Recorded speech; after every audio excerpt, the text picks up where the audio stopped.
ఈరోజు ఏదైతే అశోక్ సార్ ఇచ్చాడో పిలుపుకి ధర్నాకి చాలా మంది అయితే రావడం అయితే జరిగింది. కానీ అశోక్ సార్కి అయితే తీసుకెళ్ళి పోలీసులు అయితే అరెస్ట్ చేయడం అయితే జరిగింది. ఇంతమందిని చూసి గవర్నమెంట్ చేసిన తప్పిదనం వాళ్ళు ఏంటో తెలుసుకుంటున్నారా, లేకుంటే ఎందుకు పర్మిషన్ ఇవ్వలేదు? సరే పర్మిషన్ ఇవ్వకపోగా తన ఇంట్లోనే పెట్టుకుంటా నిరాహార దీక్ష చేసుకుంటానన్నాడు, వాళ్ళ యొక్క బాధలు తెలుసుకుంటానన్నాడు. కానీ మీరు అరెస్ట్ చేయడం ఏ విధంగా కరెక్ట్? ఇక్కడ చూస్తే చాలా మంది అయితే ఇక్కడైతే ఉండడం, ఇక్కడ ఒక అన్న చూసుకున్నట్లయితే నిజంగా చూడు సపోర్ట్ ఇవ్వడానికి మాట్లాడడానికి తాను కూడా ఒక ఏదైతే గవర్నమెంట్ జాబ్ కొట్టాలనే ఆంక్ష ఉన్నదో ఇక్కడ తీసుకొని అయితే రావడం అయితే జరిగింది. సరే అన్నతో మాట్లాడే ప్రయత్నం చేస్తాం. అన్న చెప్పండి అన్న, మీరు దేనికి ప్రిపేర్ అవుతా ఉన్నారు? నా పేరు వెంకటేష్ అండి. నేను అసిస్టెంట్ ఎగ్జిక్యూటివ్ ఇంజనీర్ పోస్ట్కు ప్రిపేర్ అవుతున్నాను. ఏడబ్ల్యూ ఉద్యోగానికి ప్రిపేర్ అవుతున్నాను. యావత్ తెలంగాణ నిరుద్యోగుల పక్షాన గొంతుకై నిలిచిన అశోక్ సార్ను ఈరోజు అరెస్టు చేయడం అనేది చాలా బాధాకరమైన విషయం. దాదాపు చైతన్యపురి పోలీస్ స్టేషన్కు, సరూర్ నగర్ పోలీస్ స్టేషన్ నుంచి చైతన్యపురి పోలీస్ స్టేషన్ వరకు కూడా ర్యాలీలో రావడం జరిగింది నిరుద్యోగులందరూ కూడా. కానీ ఇప్పటివరకు కూడా అశోక్ సార్ ఎక్కడ ఉన్నాడో క్లారిటీ ఇప్పటివరకు కూడా ఎవరు కూడా చెప్పలేదు. దయచేసి సార్ను తొందరలో విడుదల చేయాలని నిరుద్యోగుల పక్షాన కోరుకుంటున్నాం. ఏ విధంగా అన్యాయం జరిగిందన్న? గవర్నమెంట్ ఇచ్చిన నోటిఫికేషన్స్నే వీళ్ళేదో వాళ్ళ ఎలక్షన్ పాయింట్ ఆఫ్ వ్యూలో వాళ్ళకేదో బెనిఫిట్ పొందడానికి మాత్రమే ఇప్పటి ప్రభుత్వం ఆలోచిస్తుంది అనేది క్లియర్ కట్గా అర్థమవుతుంది. నిజంగా చూసినట్లయితే ఏదైతే ఎన్నికల కోసము లేకుంటే ఏదైతే ఓట్లు వేయడానికి వీళ్ళే కనిపిస్తున్నారా, లేకుంటే వీళ్ళకు కావాల్సిన ఇవ్వడానికి కాదా, లేకుంటే మీ ఓట్ల కోసం వీళ్ళు ఒక ఏటీఎం లెక్క కనిపిస్తున్నారా అనేది ఇక్కడైతే వీళ్ళైతే వ్యక్తం చేస్తూ ఉన్నారు. అన్న ఇంకొకటి, వికలాంగులకు సంబంధించిన ఒక సమస్య గురించి మేము చాలా రోజులుగా ప్రయత్నం చేస్తున్నాము. గవర్నమెంట్కు మా వికలాంగుల తరపున మా సమస్యను వివరించడానికి సంబంధిత మంత్రి అయిన సీతక్క గారిని, వికలాంగుల సంక్షేమ శాఖ మంత్రి అయిన సీతక్క గారిని మరియు తెలంగాణ రాష్ట్ర ముఖ్యమంత్రి వర్యులు గౌరవనీయులు రేవంత్ రెడ్డి గారిని కలవడానికి శతవిధాలుగా ఎన్నో ప్రయత్నాలు చేస్తున్నాం సార్ను కలవడానికి. గవర్నమెంట్ ఏర్పడ్డ నుంచి, కాంగ్రెస్ గవర్నమెంట్ ఏర్పడ్డప్పటి నుండి కూడా సార్ను కలవడానికి ఎంతో ప్రయత్నం చేస్తున్నాను. కానీ మా వికలాంగులకు ఉన్నతాధికారులు ఏదో వినతి పత్రాలు తీసుకొని ఏదో మాకు ఏదో నచ్చజెప్పి పంపిస్తున్నారే తప్పించి మా సమస్యను అర్థం చేసుకొని అసలు మీ సమస్య ఏంటిది అని ఇప్పటివరకు అడిగిన వ్యక్తులు ఎవరూ లేరు. కానీ మా ప్రయత్నం మేము చేస్తున్నాం. అసలు మా వికలాంగులకు ఉద్యోగ నియామకంలో చాలా అన్యాయం జరుగుతుంది. ఏంటంటే ఒక రోస్టర్ పాయింట్ అనేది మాకు వికలాంగులకు 56 ఉండడం వల్ల ప్రతి నోటిఫికేషన్లో వికలాంగులకు చాలా అన్యాయం జరుగుతుంది. ముఖ్యంగా వికలాంగుల సంబంధించిన ఉద్యోగ నియామకాలలో 4 రకాల డిఫరెంట్ కేటగిరీస్ ఉంటాయి. దాంట్లో visually handicapped, hearing handicapped, orthopaedically handicapped and mentally disable handicapped అనే 4 కేటగిరీలు ఉంటాయి. అయితే ఈ 4 కేటగిరీలలో గత ప్రభుత్వం మాకు ఇంజనీరింగ్ ఉద్యోగానికి సంబంధించిన నోటిఫికేషన్లో గత ప్రభుత్వం 943 పోస్టులను ఉద్యోగ నియామకాలను చేపట్టింది. అయితే ఈ నోటిఫికేషన్ అనేది 2015లో ఏర్పడ్డది. ఈ 2015లో ఏర్పడ్డ నోటిఫికేషన్లో వికలాంగులకు సంబంధించిన పోస్టులు 943 పోస్టులకు దాదాపు 34 పోస్టులు, అంటే 34 పోస్టులు సంబంధిత కేటగిరీలో అభ్యర్థులు లేని కారణంగా 34 పోస్టులు అనేవి క్యారీ ఫార్వర్డ్గా కన్వర్ట్ అయినాయి. అయితే అప్పటి నుండి 2022లో మళ్ళీ నోటిఫికేషన్ వచ్చింది. అంటే దాదాపు 7 సంవత్సరాల కాల వ్యవధి తర్వాత ఇంజనీరింగ్ సంబంధించిన విద్యార్థులకు మళ్ళీ నోటిఫికేషన్ వచ్చింది. అయితే ఈ 2022 నోటిఫికేషన్లో 1140 పోస్టులకు ఉద్యోగ నోటిఫికేషన్ వచ్చింది. అయితే ఆ సంబంధిత కేటగిరీలో హ్యాండిక్యాప్డ్ పర్సన్స్ లేని కారణంగా గత 2015లో వచ్చిన నోటిఫికేషన్లో 34 పోస్టులు క్యారీ ఫార్వర్డ్ కన్వర్ట్ అయితే ఇప్పుడు 1140 పోస్టులో దాదాపు 50 వరకు కూడా పోస్టులు క్యారీ ఫార్వర్డ్ అయ్యే అవకాశం ఉంది.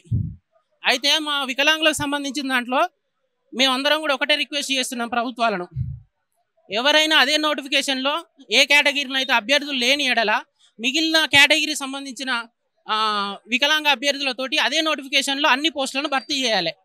మళ్ళీ అదే నోటిఫికేషన్లో భర్తీ చేస్తూ మళ్ళీ క్యారీ ఫార్వర్డ్ పోస్టులు అనేది కన్వర్ట్ కాకుండా గవర్నమెంట్ చర్య తీసుకోవాలని మా వికలాంగ సోదరిమణుల తరపున మేము ప్రభుత్వాన్ని విన్నవించుకుంటున్నాం.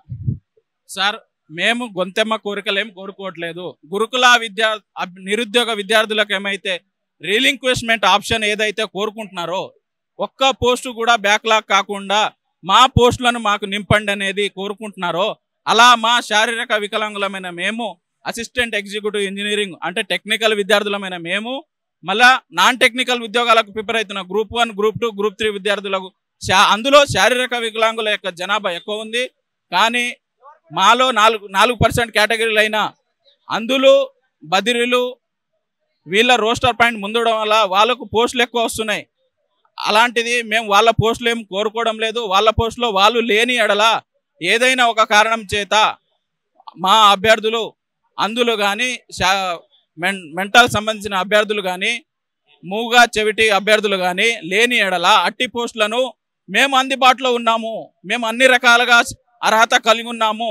మాకు జనరల్ విద్యార్థులతో పోలిస్తే 10 మార్కులే డిఫరెన్స్ అండి. మేము కష్టపడతలేమని కాదు, మేము ఏదో కోరుకోవడమే కాదు, మా హక్కు అది. మా నిరుద్యోగులలో, మా వికలాంగులలో సోదరులైన వారి పోస్టులను మాతో నింపండి అని ఈ ప్రభుత్వాలను చాలా రకాలుగా వేడుకుంటున్నాము. అయినా మాకు సమస్యకు పరిష్కారం దొరకట్లేదు. ఈ మధ్యనే మేము మా శాఖ అధికారి అయిన సీతక్క గారిని కలిసి మా వినతి పత్రం ఇవ్వడం జరిగింది. అయినా కానీ మాకు ఎలాంటి సమస్యకు పరిష్కారం లేదు. రాష్ట్రంలో అసలు వికలాంగులకు సంబంధించిన ఒక శాఖ ఉందా, అది పనిచేస్తుందా అనేది ఎవరికి అర్థం కాలేని పరిస్థితిలో ఉన్నాము. కాబట్టి వచ్చే ప్రభుత్వాలు మా ప్రజాప్రభుత్వాలని చెప్పుకుంటున్నాయే తప్ప మాకు ఎలాంటి హామీలు ఇచ్చినా కూడా ఆ హామీలు నెరవేర్తలేవు. మా అసిస్టెంట్ ఎగ్జిక్యూటివ్ ఇంజనీర్తో పాటు వివిధ ఉద్యోగాల్లో శారీరక వికలాంగులకు జరుగుతున్న అన్యాయాలను మేము వివిధ రకాలుగా తెలియజేస్తున్నాం. కాబట్టి మరొకసారి తెలియజేసే ప్రయత్నం మీ ద్వారా ప్రభుత్వాన్ని విన్నవించుకుంటున్నాము. ఆశ ఉంది, వాళ్ళ యొక్క జాబులు కావాలని ఉద్యోగ ఖాళీలు అయితే చాలా ఉన్నాయి. అవి పూర్తి చేస్తే వాళ్ళకు మీరు అండగా నిలిచిన ప్రభుత్వంగా అవుతుంది. గత ప్రభుత్వాలు అయితే మన తెలంగాణ ఏదైతే తెచ్చుకున్నామో నిధుల కోసము మన ఉద్యోగాలు మనకు కావాలని మనం తెచ్చుకున్నాం. అదే ఇక్కడ జరగట్లేదు. అప్పుడు ఆంధ్ర పాలనలో మనం నష్టపోయాం. ఇప్పుడు మన పాలకులలో ఇప్పుడు గత ప్రభుత్వం 10 సంవత్సరాల నుండి నష్టపోతూనే ఉన్నాం. ఇప్పుడు మన ప్రభుత్వం వచ్చింది, నిరుద్యోగులకి చాలా అండగా ఉంటుందని అనుకున్న ప్రభుత్వం కూడా మీరు కూడా ఇలా మొండి వైఖరిని చూపించడం అంటే చాలా తప్పుదనం. ఈ రోజుగా వీళ్ళందరికీ గొంతుగా నిలిచిన అశోక్ సార్ని అయితే అరెస్ట్ చేయడం ఇంకా అదైతే దారుణంగా అయితే చూసుకోవచ్చు. ప్రభుత్వం ఇది మీరేమనుకుంటున్నారంటే ప్రశ్నించే గొంతుకలన్నీ నొక్కేద్దామని అనుకుంటున్నారు. ఆ ఒక్క గొంతుక నొక్కేస్తే చాలా గొంతుకలు అయితే ఈరోజైతే దిల్షుక్ నగర్ చుట్టూ తిరుగుతూ ఉన్నాయి. ఇక్కడ చూసుకుంటే ఇంకో కొంతమందితో ఒక అన్న గురుకుల అన్న ఉన్నాడు, అన్నతో అయితే మాట్లాడదాం. అన్న కూడా వేదన అయితే చాలా ఉన్నాడు. సార్, నేను గురుకుల అభ్యర్థిని, మహబూబాబాద్ జిల్లా నుంచి వచ్చాను. సో గత ప్రభుత్వము 9210 గురుకుల పోస్టులు నోటిఫికేషన్ ఇవ్వడం జరిగింది. సో ఆ 9210 పోస్టులకు రీసెంట్గా రిజల్ట్ ఇవ్వడం జరిగింది. సో ఆ 9210 పోస్టుల లోపల కేవలం 4000 పైచిలుకు పోస్టులు, 5000 పోస్టులు మాత్రమే నింపి ఒక 4000కు పైచిలుకు పోస్టులు బ్యాక్లాగ్ పెట్టే ప్రయత్నం చేస్తున్నది ప్రభుత్వము. దానికి ప్రధాన కారణం ఏంటి అంటే డిసెండింగ్ ఆర్డర్ లోపల పోస్టులు ఫిలప్ చేయకపోవడము. Degree college lecturer, junior college lecturer, స్కూల్కు సంబంధించిన పీజీటీ, టీజీటీ పోస్టులు ఉన్నాయి. అందులోపల అన్నింటికీ కామన్ పేపరే ఎగ్జామ్ రాయడం జరిగింది. సో అన్నింటికి జనరల్ స్టడీస్, డిగ్రీ కాలేజ్ లెక్చరర్కైనా, జూనియర్ కాలేజ్ లెక్చరర్కైనా, స్కూల్కు సంబంధించిన పీజీటీకైనా అన్నింటికీ ఒకటే కామన్ పేపర్ జిఎస్ పెట్టి పోస్టులు నింపేటప్పుడు డిసెండింగ్ ఆర్డర్ పాటించకపోవడం వల్ల 4000 పైచిలుకు పోస్టులు బ్యాక్లాగ్ పడే ప్రమాదం ఉంది. దయచేసి ప్రభుత్వము అవరోహణ క్రమం పాటించి, డిసెండింగ్ ఆర్డర్ పాటించి, పై స్థాయి నుంచి ముందుగా డిఎల్ పోస్టులు నింపి, తర్వాత జేఎల్ పోస్టులు నింపి, ఆ తర్వాత పీజీటీ నింపి, ఆ తర్వాత టీజీటీ నింపినట్లయితే ఒక పోస్టు కూడా బ్యాక్లాగ్ ఉండదు. కాబట్టి దయచేసి డిసెండింగ్ ఆర్డర్లో పోస్టులు ఫిల్ చేయండి, అవరోహణ క్రమాన్ని పాటించండి, రిలింక్విష్మెంట్ విధానం తీసుకోండి. ఎవరికైతే పై స్థాయి పోస్ట్ వచ్చిందో, ఎవరికైతే డిగ్రీ కాలేజ్ లెక్చరర్ వచ్చిందో వాళ్ళ దగ్గర నుంచి నేను జేఎల్ తీసుకోను, పీజీటీ తీసుకోను, టీజీటీ తీసుకోను అని ఒక రిలింక్విష్మెంట్ ఆప్షన్ కనుక తీసుకున్నట్లయితే ఈ సమస్యకు పరిష్కారం దొరుకుతుంది. కాబట్టి దయచేసి సీఎం గారిని మేము ప్రార్థిస్తున్నాం సార్, డిసెండింగ్ ఆర్డర్లో నింపండి, అవరోహణ క్రమం పాటించండి. డిఎల్ నుంచి నింపుకుంటూ వచ్చి టీజీటీ నింపినట్లయితే ఒక్క పోస్టు కూడా బ్యాక్లాగ్ కాదు సార్.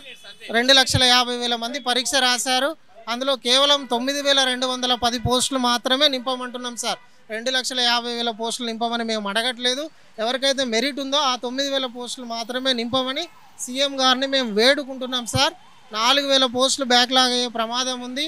ఆ 4,000 కుటుంబాలకు న్యాయం చేయండి సార్. 4,000 కుటుంబాల్లో వెలుగు నింపండి సార్. ఇది నిరుద్యోగుల ప్రభుత్వం అని మేము ఇప్పటికీ నమ్ముతున్నాం సార్. మీరు 1 సంవత్సరంలోనే 2 లక్షల పోస్టులు నింపుతా అన్నారు సార్. 100 రోజులు అయింది. 9,000 పోస్టుల లోపల 4,000 పైచీలకు పోస్టులు బ్యాక్లాగ్ పెట్టే ప్రయత్నం జరుగుతుంది సార్. దయచేసి ఈ 4,000 కుటుంబాలని ఆదుకోండి సార్. ఇక ఇంతకంటే మేమేం చెప్పలేం సార్. Thank you sir. ఇక్కడ చూస్తే ఏదైతే గవర్నమెంట్ పోస్టులు ఉన్నాయో ఒక్కొక్కరిది ఒక్కొక్క వేదన అయితే కనిపిస్తూ ఉంది. గురుకులు చూసుకున్నట్టే ఒక వేదన, కానిస్టేబుల్ వాళ్ళ చూస్తుంటే జియో నెంబర్ 46 ఇంకో వేదన, ప్రతి ఒక్కరు చూసుకున్నట్టే ఒకరిది ఒక్కొక్క వేదనగా ఉంది. ప్రియమైన సీఎం గారు అయితే మీరైతే వీళ్ళ యొక్క వేదన చూసుకొని వీళ్ళ యొక్క ఏదైతే ఉందో వీళ్ళపైన ఒక సమీక్ష చేయించి ఒక కమిటీ వేపియండి. వాళ్ళకి ఏ విధంగా కావాలంటున్నారు, ఏ విధంగా అయితే వాళ్ళు ఫుల్ఫిల్ చేయాలనుకుంటున్నారు, ఒకసారి ఒక 10 నిమిషాలు వీళ్ళకి కేటాయించండి. ఎందుకంటే మీకు ఓట్లేసి గెలిపించిన వాళ్ళు వీళ్ళే కాబట్టి వీళ్ళ కోసం ఒక 10 నిమిషాలు కేటాయించడంలో తప్పు లేదు. నిజంగా చూసుకున్నట్లయితే ఈ రోజున మీరు అధికారంలో రావడానికి ముఖ్య కారణం నిరుద్యోగులు అయితే ఉన్నారు. వాళ్ళ కోసం ఒక 10 నిమిషాలు కేటాయించి వాళ్ళ సమస్యలు ఏంది, ఎక్కడెక్కడ తప్పిదారులు జరుగుతూ ఉన్నాయి, గత ప్రభుత్వాలు పట్టించుకోలేదు, మీ ప్రభుత్వం అన్న పట్టించుకుంటారని మీ కోటేస్తే మీరు కూడా ఇలా ఉంటే ఇక ఏడు వరకు అయితే వాళ్ళైతే వెళ్తామని వాళ్ళు చెప్తా ఉన్నారు. మరి మీరైతే పట్టించుకోవాలని కోరుతూ కెమెరామెన్ నిశాంత్తో అనిల్.